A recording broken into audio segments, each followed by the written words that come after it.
In 1956, the state of South Carolina fired one of its best teachers, not for failing her students, not for breaking the law, but for refusing to resign from the NAACP. That decision quietly changed American history. Before that letter ever arrived, Septima Clark had already learned something dangerous. And it didn't come from a protest. It came from a school board meeting. Septima taught in an all-black public school in South Carolina. Segregated, underfunded. That part isn't new. What was new to her was how clearly the rules were drawn. Black teachers were allowed to teach black children, but they were not allowed to question power, and they were absolutely not allowed to organize adults. When Septima asked why black schools never received the same funding as white schools, she wasn't yelled at. She was smiled at. That's when she understood something that would change her forever. Excellence wasn't protection. It was exposure. Septima believed deeply in education, but she began to see its limits. You could teach a child to read and still watch their parents be locked out of the ballot box. You could follow every rule and still live under laws designed to break you, so she joined the NAACP quietly, intentionally. South Carolina made its position clear. Teachers could keep their jobs or their conscience, but not both. Septima didn't announce her choice. She simply crossed the line the state was watching closely. And within months, they made their move. The letter was short, polite, final. Her teaching license was revoked, her pension stripped, her name quietly marked. She went from respected educator to unemployable overnight, and the state assumed fear would do the rest. This is the part of the story that isn't heroic yet. While Septima was being pushed out professionally, her personal life was already unraveling. Her husband died. She became a widow. Yes, she had 8 brothers and sisters, but everyone was barely surviving themselves. Septima wasn't the kind of woman who leaned heavy on other people. She didn't want to be a burden. Once her name was flagged, work didn't come easily. Schools stopped calling back. Doors closed quietly. And sitting in the middle of all that uncertainty was her son. She faced a decision no mother wants to make. She could keep her child close and drag him through instability, surveillance, and fear. Or she could send him somewhere safe, even if it meant breaking her own heart. There was no rescue coming, no safety net. So the question became, what does a woman do when the system cuts her loose and she still has people depending on her? Septima didn't collapse. She pivoted.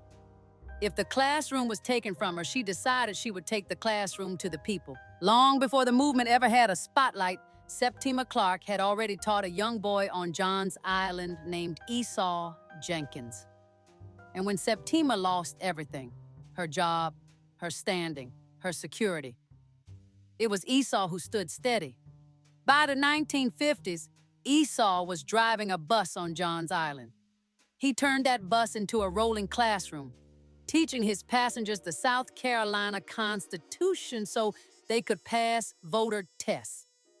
After she was fired and looking for work, he asked her to help him turn those lessons into something permanent. The first citizenship school at the Progressive Club in 1957. The woman who taught the child was later helped by the man that child became. That's how movements really work. She started teaching adults, quietly at first. She used whatever was in front of her: a Sears catalog, a kitchen table, the back room of a beauty shop. Under hair dryers and gossip, she taught people how to read, how to sign their names, how to understand the laws written to keep them out. It was hidden in plain sight. The state noticed. They couldn't fire her again, so they tried something dirtier. Police raided the school where she was teaching. They claimed they found moonshine on a church-going educator who didn't even drink. It was a lie meant to humiliate her, to make her look criminal so people would stop listening. But even in jail, Septima taught. After that arrest, the movement noticed her. She was invited to Tennessee, to the Highlander Folk School, a place focused not on speeches, but skills. There, Septima helped design what became known as citizenship schools. These schools taught grown people how to read voter registration forms, how to write their own names so poll clerks couldn't turn them away, how to understand the laws being used against them. She taught people how to read a paycheck, a bus schedule, a contract, because Septima understood something early.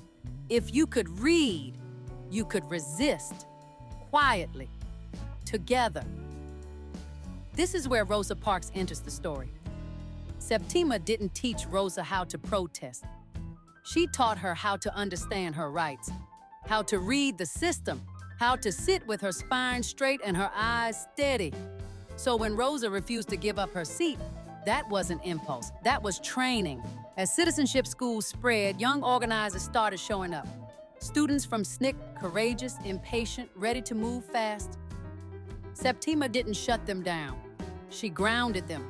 She told them, you can march all day, but if the people behind you can't read the ballot, the system will wait you out. Leaders listened. Dr. King understood the power of the street.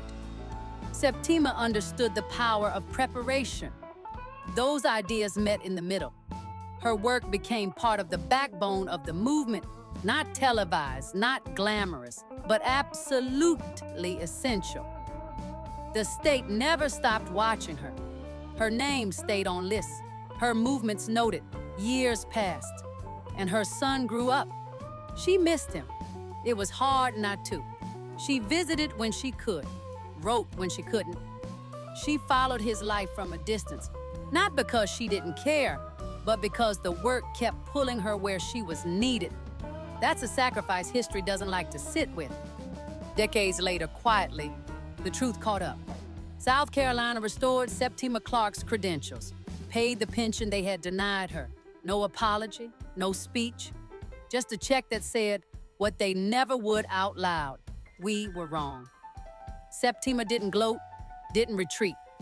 She kept teaching. She lived long enough to see the system that tried to erase her correct itself. That is victory. Septima Clark didn't just help people vote. She helped them stay focused, stay organized, stay longer than the men who tried to stop them. She taught a movement how to outlast injustice. Okay, go on now. Go be great. But don't you ever forget what it took for you to get here. Now, before you go, if this story sat heavy on your heart, do your auntie a favor. Click that like button and subscribe to this channel.